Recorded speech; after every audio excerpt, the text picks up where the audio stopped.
No dia 4 de outubro celebramos o dia de São Francisco de Assis. Filho de Pedro e Dona Pica Bernardoni, Francisco nasceu entre 1181 e 1182, na cidade de Assis, Itália. Seu pai era um rico e próspero comerciante. Foi batizado em Santa Maria Maior com o nome de João, ou Giovanni, em italiano. Mas quando Pietro Bernardoni voltou de uma viagem à França, mudou de ideia e resolveu trocar o nome do filho para Francisco, prestando uma homenagem àquela terra. Segundo a maioria dos biógrafos de São Francisco de Assis, o caráter e as qualidades melhores lhe vieram da mãe. Como todo jovem ambicioso de sua época, Francisco desejava conquistar, além da fortuna, também a fama e o título de nobreza. Para tal, fazia-se necessário tornar-se herói em uma dessas frequentes batalhas. No ano de 1201, incentivado por seu pai, ele partiu para uma guerra que os senhores feudais haviam declarado contra a Comuna de Assis. Entre 1202 e 1205, encontramos um Francisco inquieto. Não é apenas a consequência de uma doença longa e misteriosa. É a inquietude de quem está incerto quanto ao sentido de sua vida. Ele decide ser cavaleiro e vai em nome da honra defender a Igreja e seus interesses, convocados pelo Papa Inocêncio III. Na cidade de Spoleto, sintomas de febre fizeram com que Francisco não pudesse partir.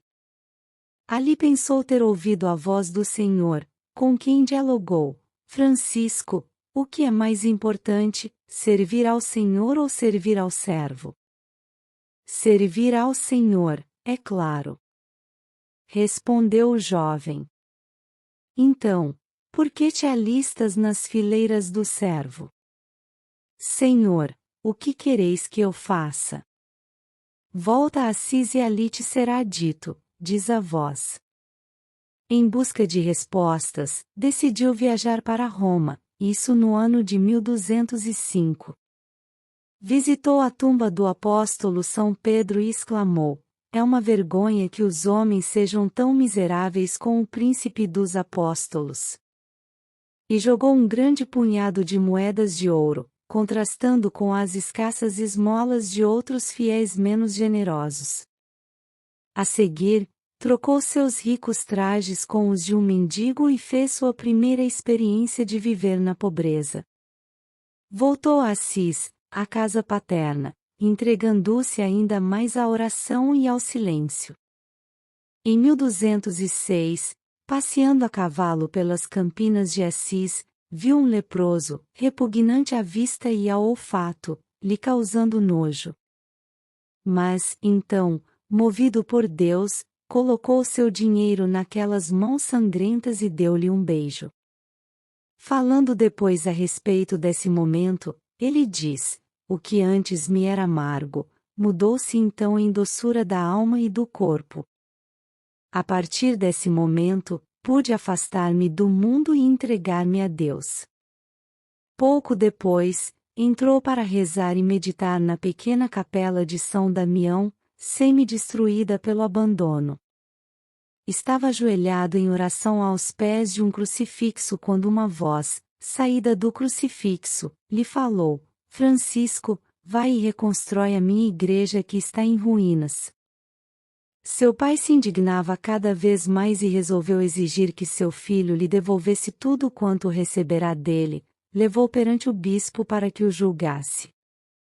Francisco, ciente da sentença de Cristo: quem ama o seu pai ou a sua mãe mais que a mim, não é digno de mim, sem vacilar um momento se despojou de tudo até ficar nu, jogou os trajes e o dinheiro aos pés de seu pai, e exclamou: até agora chamei de pai a Pedro Bernardoni. Doravante não terei outro pai, senão o Pai Celeste. O bispo, então, o acolheu. Daquele momento em diante, cantando Sou arauto do grande Rei, Jesus Cristo, afastou-se de sua família e de seus amigos e entregou-se ao serviço dos leprosos e à reconstrução das capelas da cidade. Quando estava quase encerrando a reconstrução da capelinha de Santa Maria dos Anjos, perguntava-se o que faria, o que Deus queria dele. Então, certo dia, Francisco escutou, durante a missa, a leitura do Evangelho, sem túnicas, sem bastão, sem sandálias, sem provisões, sem dinheiro no bolso. Tais palavras encontraram eco em seu coração e foram para ele como intensa luz. E exclamou, cheio de alegria: é isso precisamente o que eu quero. É isso que desejo de todo o coração.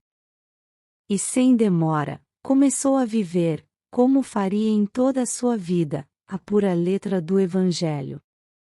Repetia sempre para si, mais tarde, também para seus companheiros: nossa regra de vida é viver o Evangelho de nosso Senhor Jesus Cristo.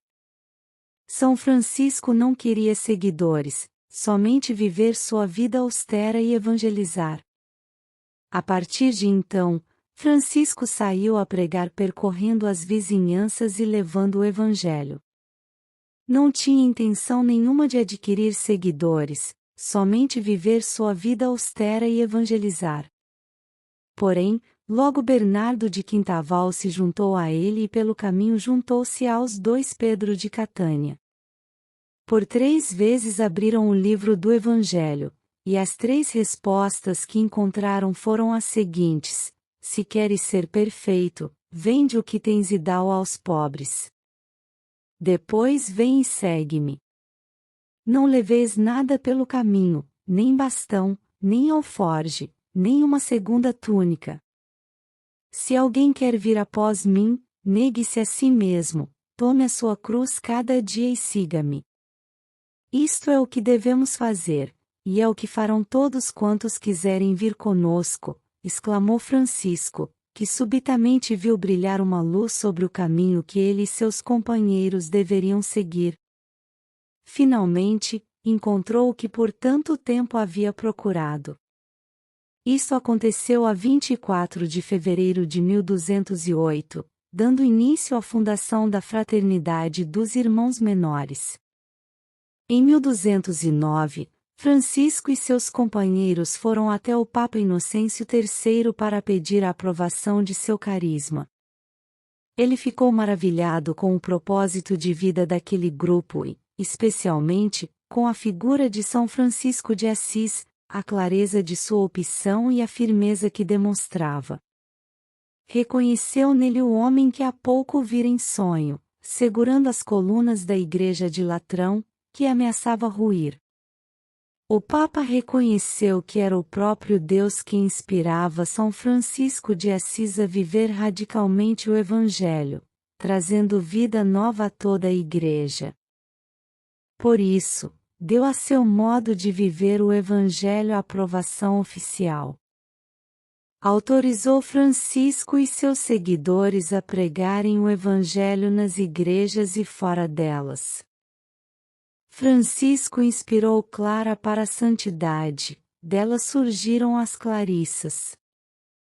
Tomás de Celano diz: então, se submeteu toda ao conselho de Francisco, tomando-o como condutor de seu caminho, depois de Deus. Por isso, sua alma ficou pendente de suas santas exortações, e acolhia num coração caloroso tudo o que ele lhe ensinava sobre o bom Jesus. Já tinha dificuldade para suportar a elegância dos enfeites mundanos, e desprezava como lixo tudo que aplaudem lá fora, para poder ganhar a Cristo. Todos os anos, de 15 de agosto a 29 de setembro, São Francisco de Assis tinha o costume de preparar-se com uma quaresma de oração e jejum para a festa de São Miguel Arcanjo. No ano de 1224, ele teve a visão do serafim alado e recebe os estigmas. Seu estado de saúde piora muito a partir daí. Era final de agosto. Em 1226, pede para ser levado à Porciúncula. No dia 3 de outubro, à tarde, São Francisco de Assis morreu cantando Mortem Suscepit. No domingo seguinte, foi sepultado na igreja de São Jorge, na cidade de Assis. No dia 16 de julho de 1228, São Francisco de Assis foi canonizado pelo Papa Gregório IX. Tornou-se o padroeiro dos animais, pela sua admiração e relação estreita com a natureza.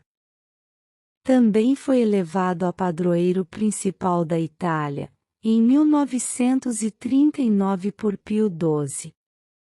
Façamos agora a oração de São Francisco de Assis. Senhor, fazei de mim um instrumento de vossa paz. Onde houver ódio, que eu leve o amor. Onde houver ofensa, que eu leve o perdão. Onde houver discórdia, que eu leve a união. Onde houver dúvida, que eu leve a fé. Onde houver erro, que eu leve a verdade. Onde houver desespero, que eu leve a esperança.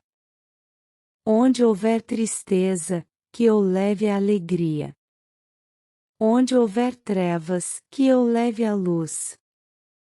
Ó Mestre, fazei que eu procure mais consolar, que ser consolado, compreender, que ser compreendido, amar, que ser amado. Pois é dando, que se recebe. Perdoando, que se é perdoado e é morrendo, que se vive para a vida eterna. Amém.